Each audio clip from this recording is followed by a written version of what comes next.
L'analyse biomécanique de la marche s'intéresse à la structure et à la fonction des différents segments du pied entre eux et à leur rapport avec la jambe, le genou, la cuisse, la hanche et la colonne vertébrale. Elle permet donc de corriger certaines pathologies mécaniques chroniques. Le but de l'examen est de trouver la cause de ces pathologies et éventuellement d'y pallier à l'aide d'orthèses fonctionnelles ou d'autres semelles très différentes des semelles orthopédiques classiques. L'examen biomécanique qui analyse les articulations et les mouvements des membres inférieurs.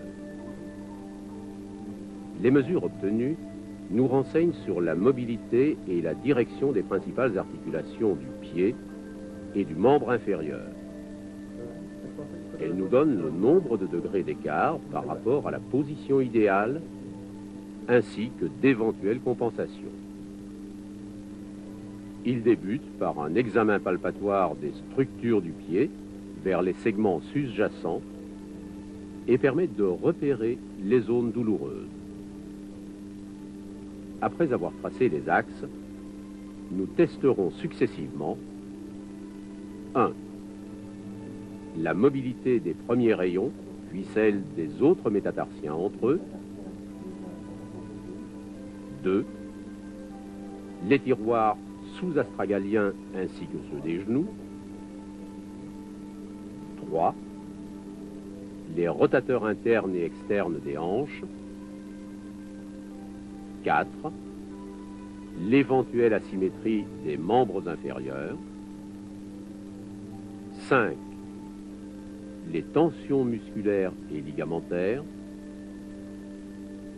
6. La mobilité de l'articulation sous-astragalienne en supination et en pronation. 7.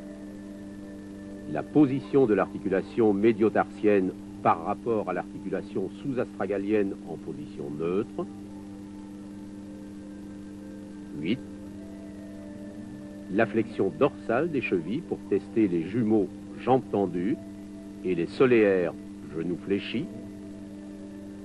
Et enfin, par une flexion des genoux, nous testerons les quadriceps et les rotateurs de hanches. Toutes ces mesures nous permettront de mieux comprendre les possibilités dynamiques propres du patient. L'examen biométrique statique renseignera sur la façon dont on s'équilibre et sur les déviations qui en découlent.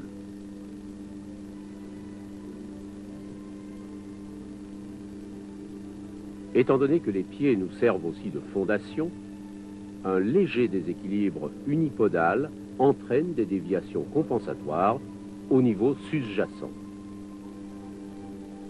Nous examinerons donc successivement 1. L'arrière-pied en position relaxe.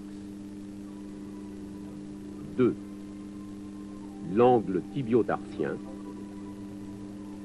3.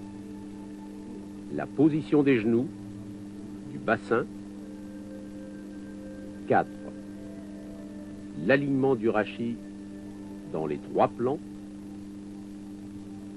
5. Les translations et vrillages. Ces examens seront objectivés grâce à une plateforme multicapteur, éventuellement complétée par un examen postural global, analysé par 4 caméras, pour un contrôle en fin de traitement. L'analyse dynamique filmée nous renseigne sur la marche et ou la course pour mieux comprendre l'origine mécanique de l'apparition des problèmes.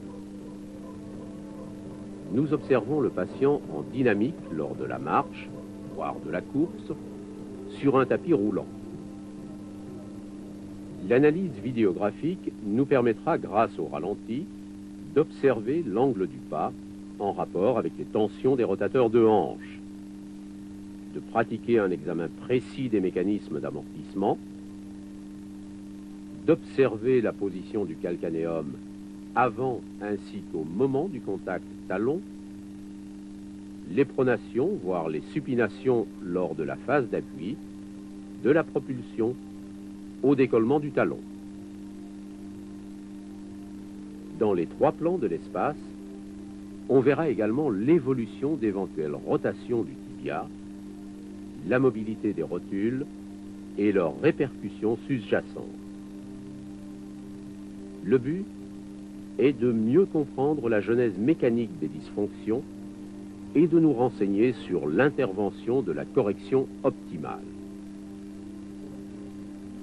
L'objectivation par système informatique. Il s'agit d'une plateforme munie de capteurs qui analyse le type de pied, la répartition des charges et la façon dont il se déroule au sol.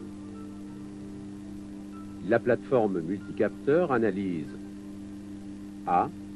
La statique des pieds. Elle calcule les surfaces d'appui, la répartition du poids sur chaque pied, les surcharges et les pressions moyennes.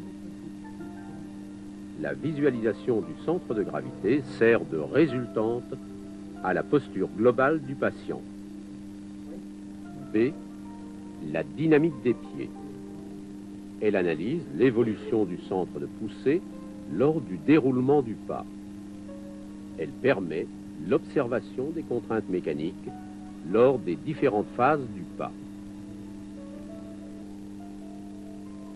On donne des critères pratiques pour mieux choisir les chaussures en fonction du type de pied, du type de sport,